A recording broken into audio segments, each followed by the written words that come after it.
नमस्कार दोस्तों, एक बार फिर अपने YouTube चैनल @Political Science 2023 में आप सभी का स्वागत।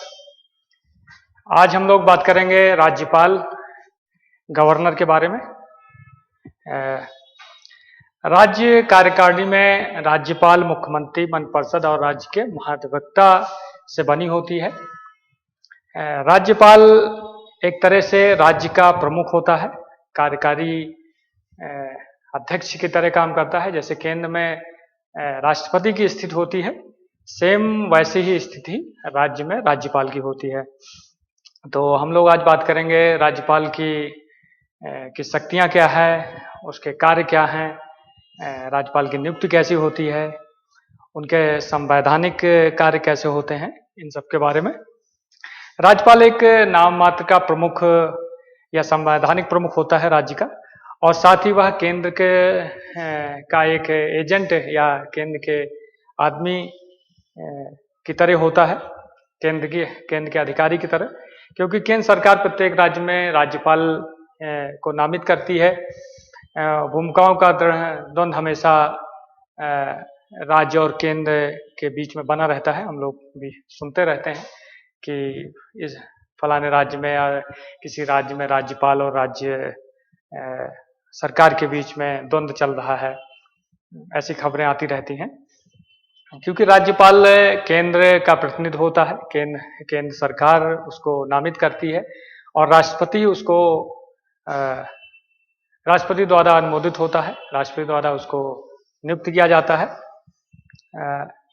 बहुत सारे प्रतियोगी परीक्षाओं में और वैसे भी जो तैयारी करने वाले हैं, जो पढ़ने वाले लोग हैं, जो पॉलिटिकल साइंस पढ़ते हैं, उसमें राज्यपाल या गवर्नर के बारे में एक चैप्टर पूरा है और उसके बारे में प्रश्न भी आते रहते हैं।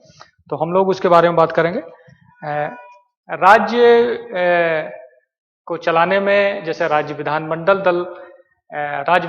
का जो गठन होता है, उसमें राज्यपाल, मुख्यमंत्री, विधानसभा, विधान परिषद को मिला के या राज्य महाधिवक्ता, इन सभी को मिला के राज्य विधानमंडल का गठन होता है। उसमें राज्यपाल की एक महत्वपूर्ण भूमिका होती है राज्य सरकार, राज्य को चलाने में, राज्य के प्रशासनिक कार्यों में, राज्य के काम में, राज्य को चलाने में जो नीतियां या कानून बनते हैं, उसमें भी राज्यपाल की महत्वपूर्ण भूमिका होती है। और खासकर विधानसभा को कब बुलाना है, उसको कब हटाना है, मंत्रियों की नियुक्त, मुख्यमंत्री की नियुक्त, इन सब में राज्यपाल की महत्वपूर्ण भूमिका होती है। तो आज हम लोग इसके बारे में जानेंगे।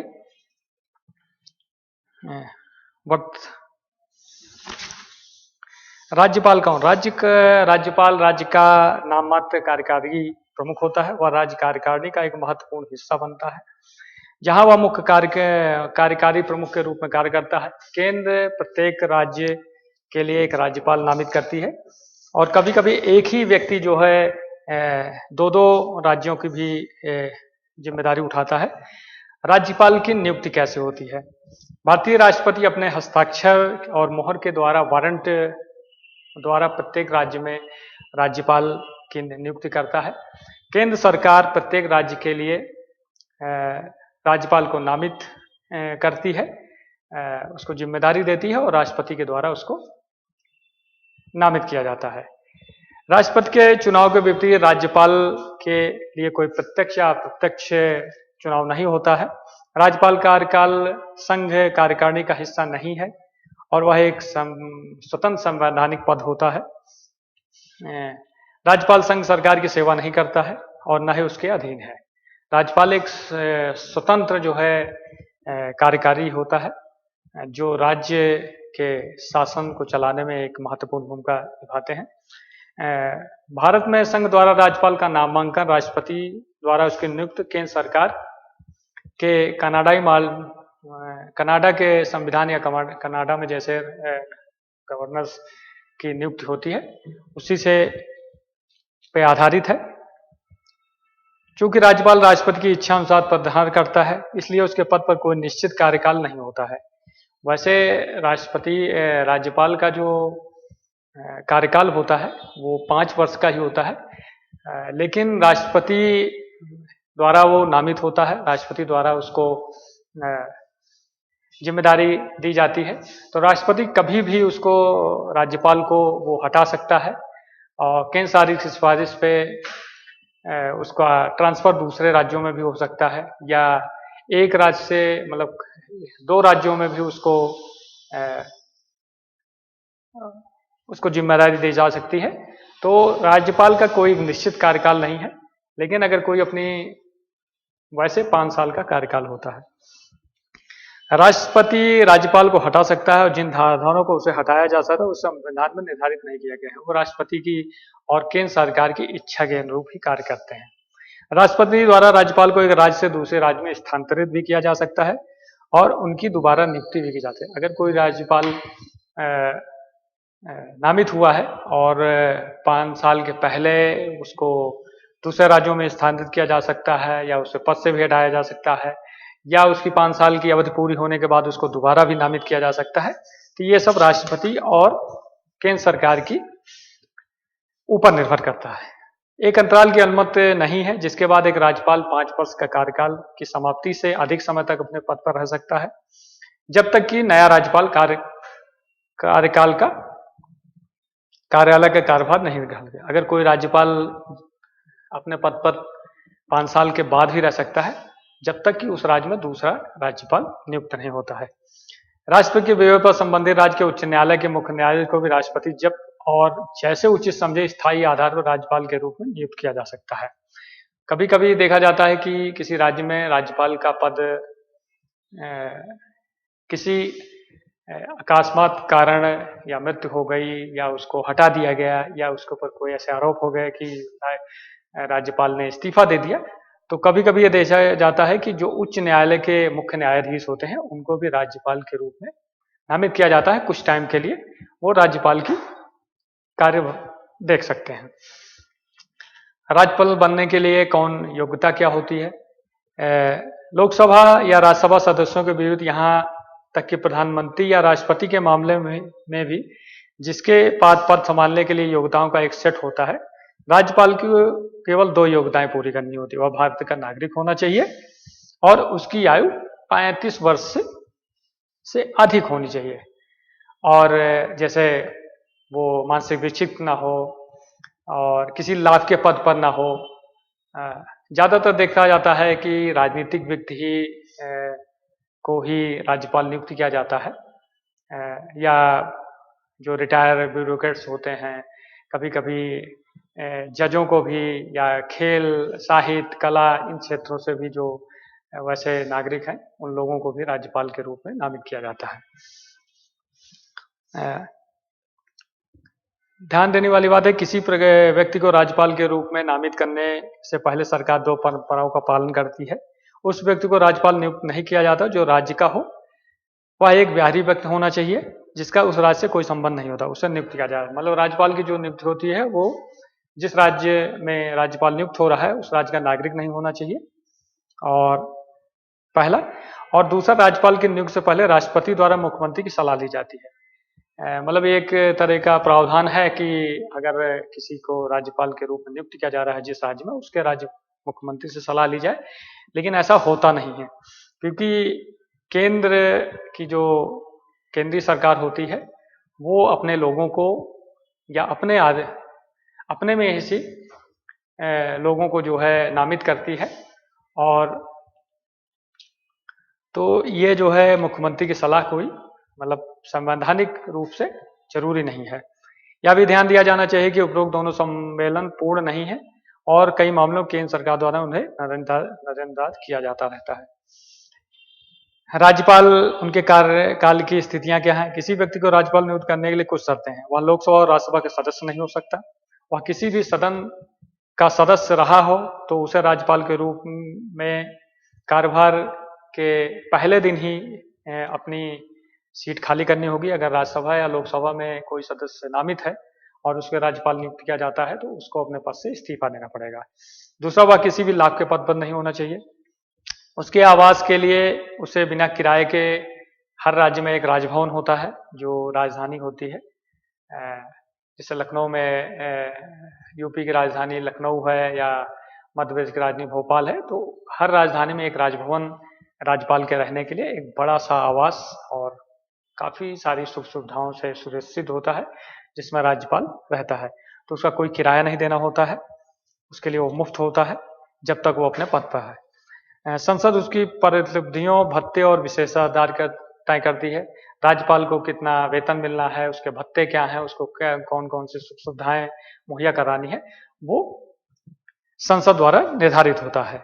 जब राज्यपाल 2 या 2 से अधिक राज्यों के लिए जिम्मेदार होता है तो उसे उसको कितना वेतन, भत्ते राज्य द्वारा उस अनुपात में साझा किए जाते हैं जैसे राष्ट्रपति निर्धारित कर सकता है।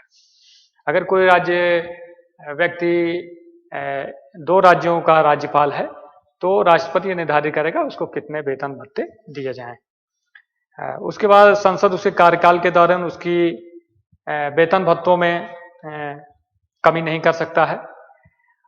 उसके अलावा उसे किसी भी आपराधिक कार्यवाही में छूट होती है, यहाँ तक कि उसके व्यक्तिगत कर्तव्यों के संबंध में। अगर कोई व्यक्ति राज्यपाल नियुक्त हुआ है और उसके कार्यकाल में कोई घटना या कोई विषय आता है तो उसके ऊपर किसी भी तरह का मुकदमा नहीं चलाया जा सकता, उसको इस एक तरह से उसको छूट मिली होती है। राज्यपाल की गिरफ्तारी या कारावास नहीं हो सकता। उसके व्यक्तिगत कर्तव्यों के लिए केवल सिविल कार्यवाही शुरू की जा सकती, वह भी 2 महीने की पूर्व सूचना देने पर। कोई भी व्यक्ति राज्यपाल है तो उसके ऊपर उसको गिरफ्तार नहीं किया जा सकता, उसको सजा नहीं हो सकती। अगर उसके कोई व्यक्तिगत आचरण गलत है तो उसके ऊपर उसके सिविल कोर्ट में कार्यवाही शुरू कर सकते हैं, लेकिन उसको भी 2 महीने पहले उसको सूचना देनी होगी। तो ये सारी चीजें राज्यपाल के उसमें होती हैं, कार्यकाल उसको क्या क्या बेनिफिट मिलते हैं। राज्यपाल की शक्तियों एवं कार्य क्या है, राज्यपाल के प्रमुख कार्य क्या होते हैं। राज्यपाल की कार्यकारी शक्तियां निम्नलिखित उनकी कार्यकारी शक्तियां हैं। राज्य सरकार द्वारा की जाने वाली प्रत्येक कार्यकारी कार्यवाही उसके नाम से क्या जाती है। राज्य में जो भी कार्य होता है, राज्य मंत्रिपरिषद जो भी कार्य करती है वो राज्यपाल के नाम से होती है। उसके नाम से लिया गया आदेश कैसे प्रमाणित किया जाए, इसके लिए नियम राज्यपाल द्वारा निर्देशित किए जाते हैं।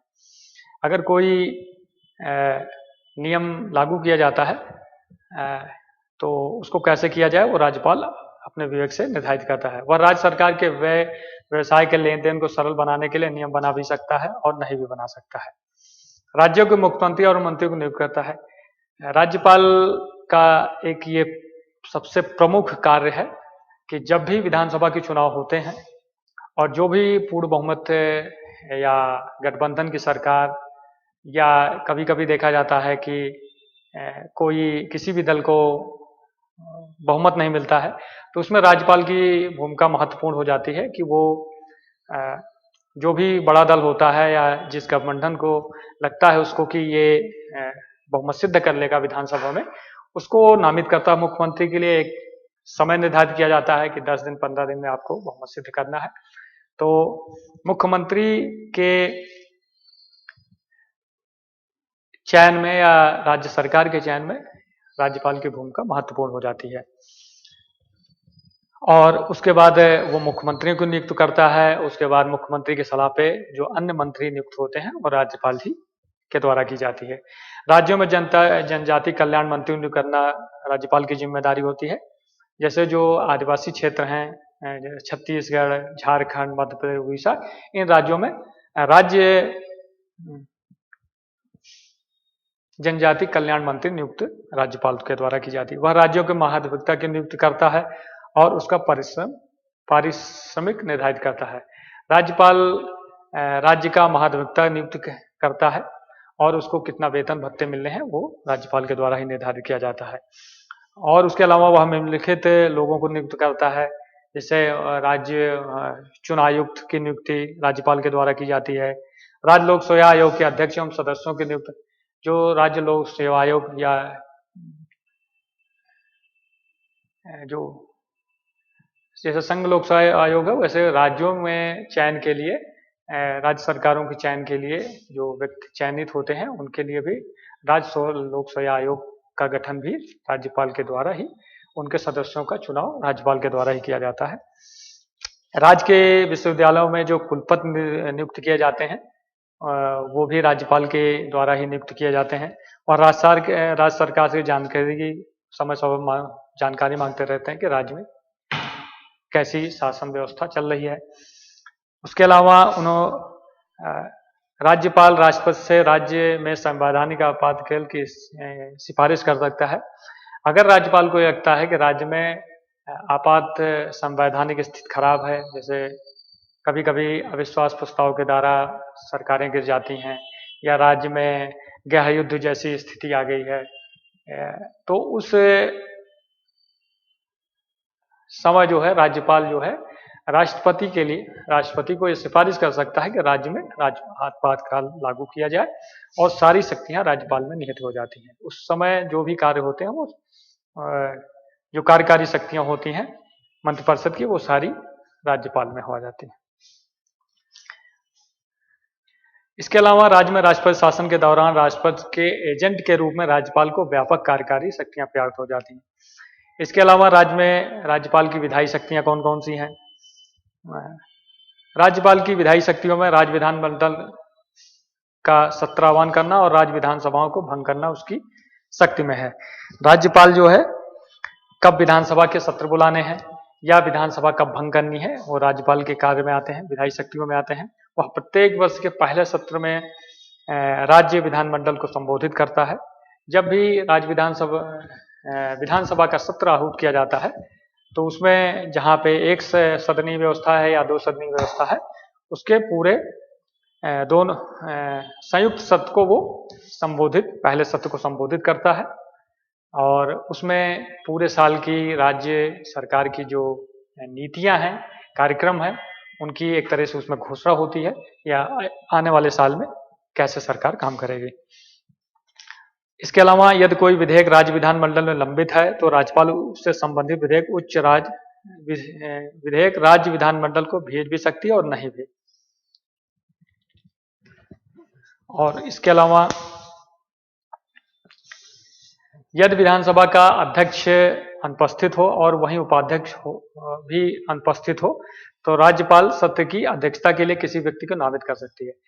देखा जाता है कि कभी कभी ऐसी स्थिति आ जाती है राज्य विधानसभाओं में कि जिसमें जो विधानसभा अध्यक्ष होता है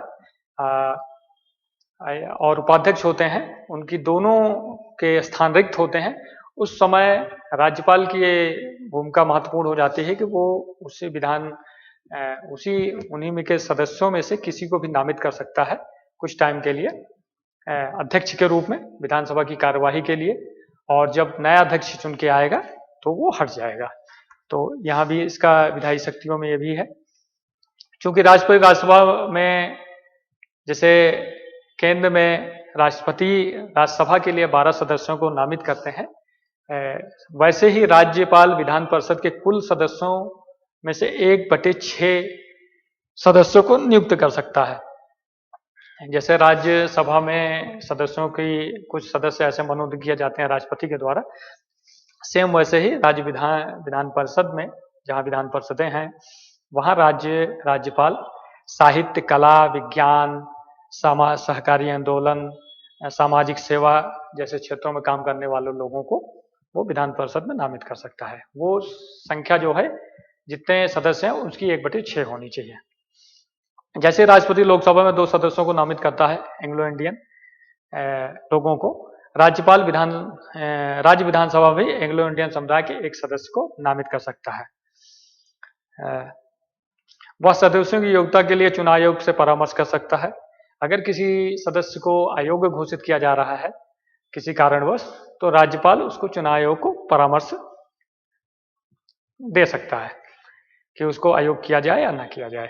इसके अलावा राज्य विधानमंडल में पेश किए गए विधेयक के संबंध में वह निम्नलिखित कार्य कर सकता है। उसकी सहमत दे सकता है कि विधेयक पेश किया जाए या नहीं, उसकी सहमत रोके, किसी विधेयक को अगर रोकना है तो उसके बारे में बोल सकता है, बिल वापस कर सकता है, राष्ट्रपति के विचार के लिए विधेयक को सुरक्षित रख सकता है। किसी भी विधेयक को जो अगर विधानसभा पारित करके भेजती है तो राज्यपाल अपने स्वविवेक से वो उसको राष्ट्रपति के लिए भी प्रेषित कर सकता है कि उसको विधेयक को राष्ट्रपति को भी भेज सकता है। विधानमंडल में पेश किया गया कोई भी गया विधेयक राज्य उच्च न्यायालय की स्थिति को खतरे में डालता हो। मतलब अगर कोई विधेयक राज्य विधानमंडल में पास होता है और राज्यपाल को ये लगता है कि उच्च न्यायालय राज्य के उच्च न्यायालय की स्थिति खतरे में है या उसका उल्लंघन हो रहा है, तो वो उसको रोक सकता है या राष्ट्रपति को प्रेषित कर सकता है।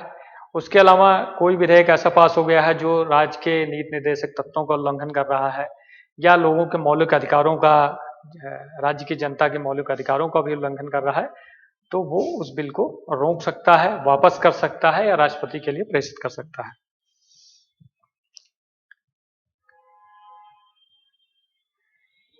राज्यपाल निम्नलिखित मामलों में विधेयक को राष्ट्रपति के विचार के लिए आरक्षित कर सकता है। जब संविधान का उल्लंघन कर रहा हो कोई विधेयक, या राज्य के निर्देशक सदस्यों का विरोध कर रहा हो कोई विधेयक,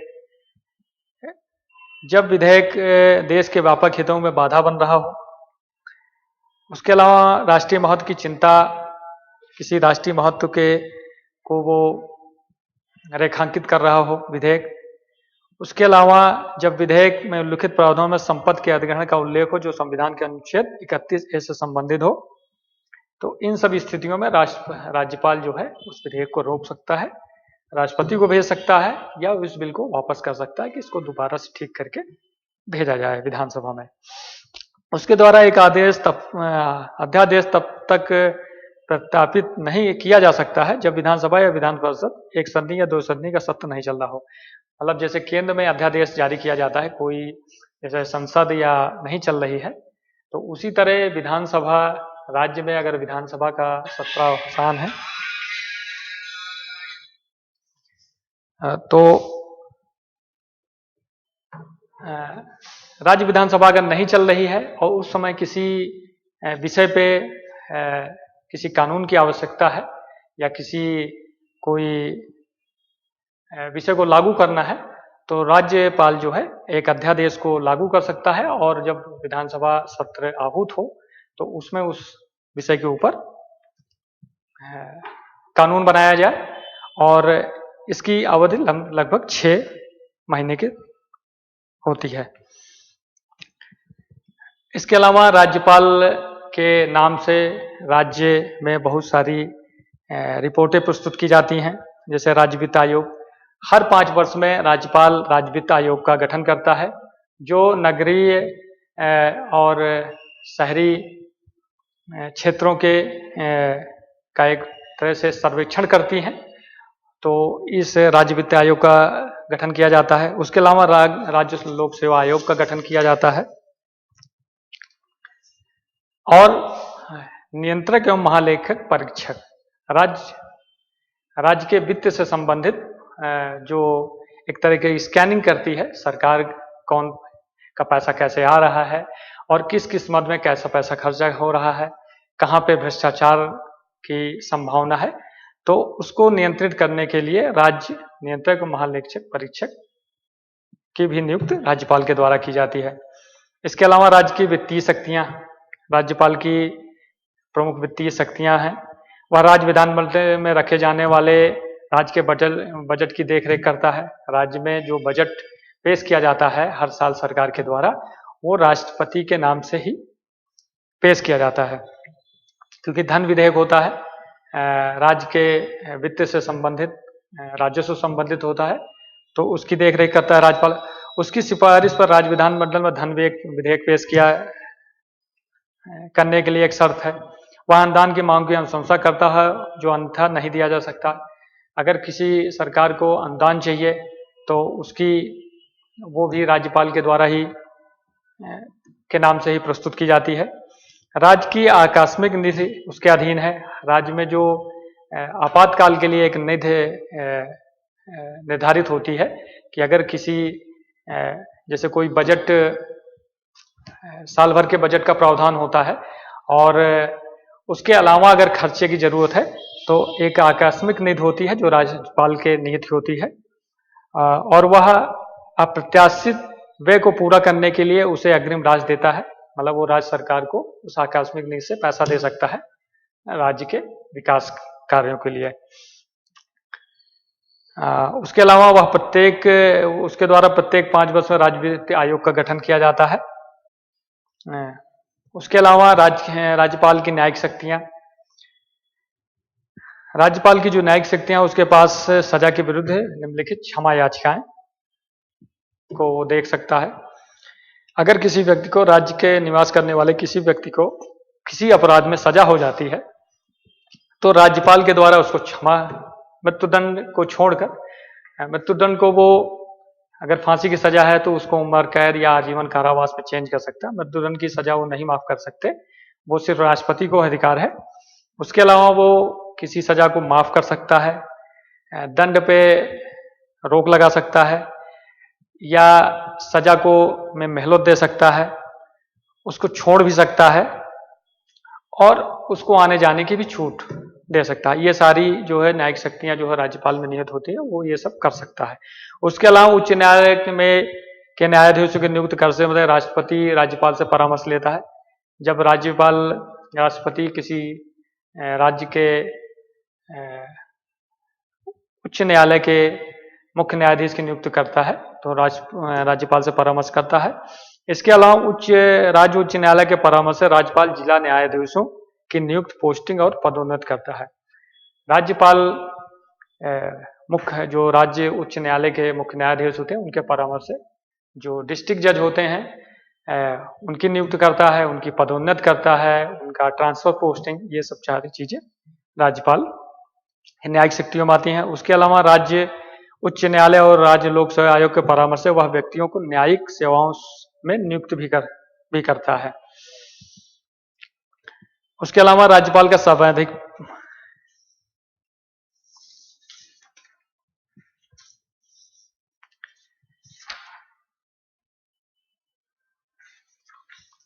अनुच्छेद 154 में वह राज्य का कार्यकारी प्रमुख होता है।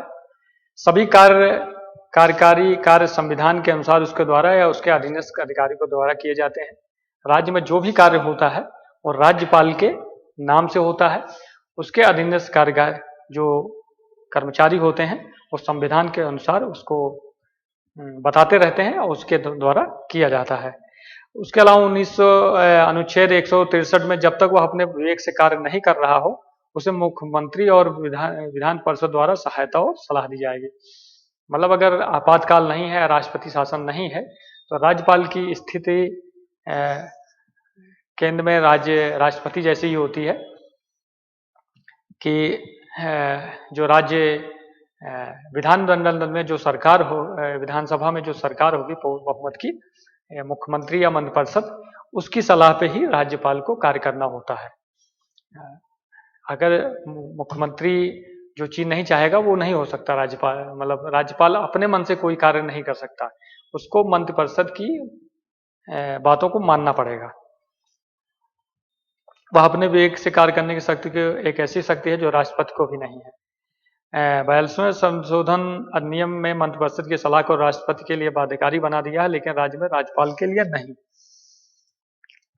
मतलब वो किसी मामलों में जो है वो मंत्रिपरिषद की सलाह को मानना उसके लिए बाध्यकारी नहीं है। वो अपने विवेक से भी मंत्रिपरिषद से सवाल जवाब कर सकता है या उसको आदेश दे सकता है। ऐसी स्थिति राज्यपाल की राज्यसभा में राज्य में होती है। अनुच्छेद 164 मंत्रिपरिषद सामूहिक रूप से राज्य विधानसभा के प्रति उत्तरदायी होती है। जो राज्य मंत्रिपरिषद होती है विधानसभा के प्रति उत्तरदायी होती है क्योंकि उसको सारे कार्य जो है विधानसभा में ही करने होते हैं। राज्यपाल एक तरह से कार्यकारी स्थिति होती है, उसको मंत्रिपरिषद की सलाह माननी होती है और अगर नहीं मानता है तो वहीं पे राज्यपाल और राज्य सरकार के बीच में संघर्ष चलता है, जो हम लोग आए दिन सुनते रहते हैं। जैसे अभी दिल्ली में ही देखते हैं कि आम आदमी पार्टी सरकार और राज्यपाल के बीच में काफी संघर्ष चलता रहता है विभिन्न मुद्दों को लेकर। इसी तरह कलकत्ता में ममता बनर्जी की सरकार है और तो वहाँ भी काफी कुछ राज्यपाल के द्वारा होता है। पिछले वर्षों हमने देखा है महाराष्ट्र में कैसे सरकारें चेंज हुई हैं, उसमें राज्यपाल की कैसी भूमिका रही है। कभी कभी राज्यपाल की भूमिका संदिग्ध हो जाती है।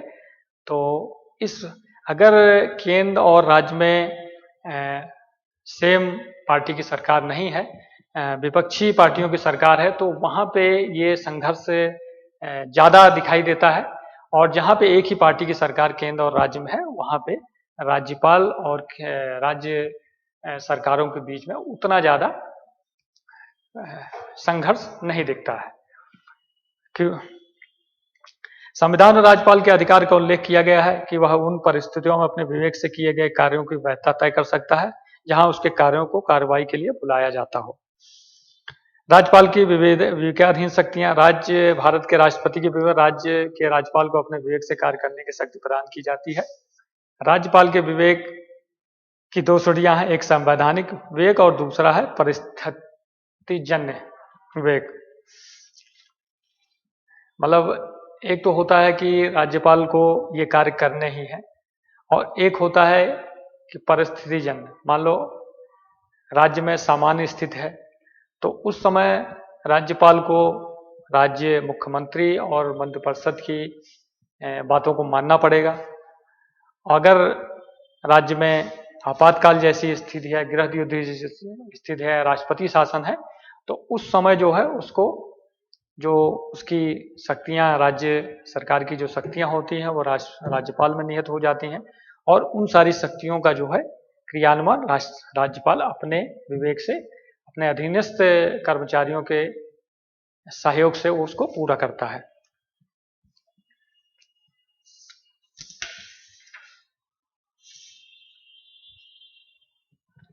तो ये सब सारी चीजें जो है राज्यपाल के में निहित होती हैं। इस वीडियो में हमने बात की राज्यपाल और गवर्नर की नियुक्ति कैसी होती है, उसकी कार्यकारी शक्तियां क्या हैं, विधायी शक्तियां क्या हैं, न्यायिक शक्तियां क्या हैं, वो कैसे राज्य सरकार को कैसे सहयोग प्रदान करता है, और कैसे महालेखा परीक्षक, वित्त आयोग, लोक सेवा आयोग के सदस्यों को नियुक्त करता है। उसके अलावा जनपद के जो न्यायाधीश होते हैं उनकी नियुक्ति में राज्यपाल की महत्वपूर्ण भूमिका होती है। उसके अलावा विधानसभा के सत्र को बुलाना, सत्राह्वान करना, उसको खत्म करना, उसमें भी राज्यपाल की महत्वपूर्ण भूमिका हो जाती है। इसके अलावा जब कोई नई सरकार चुन के आती है विधानसभा की चुनाव के बाद, उस समय अगर कोई पूर्ण बहुमत की सरकार अगर आ गई है तो उसमें राज्यपाल के बहुत ज़्यादा कार्य नहीं रहे होता। लेकिन अगर त्रिशंकु विधानसभा है या किसी पार्टी को सरकार बहुमत नहीं मिल रहा है, उस समय राज्यपाल की भूमिका बहुत ज़्यादा महत्वपूर्ण हो जाती है और वो अपने विवेक से कार्य करता है। तो ये सारी चीज़ें जो है राज्यपाल के दायरे में आती हैं। मुझे लगता है आप लोगों को राज्यपाल, गवर्नर के बारे में काफ़ी कुछ जानकारी मिली होगी। ये मेरा यूट्यूब चैनल है @political science 2013। इसको आप लोग ज़्यादा से ज़्यादा लाइक करें, शेयर करें, सब्सक्राइब करें, ताकि और लोगों को भी इसका बेनिफिट मिले। धन्यवाद। जय हिंद।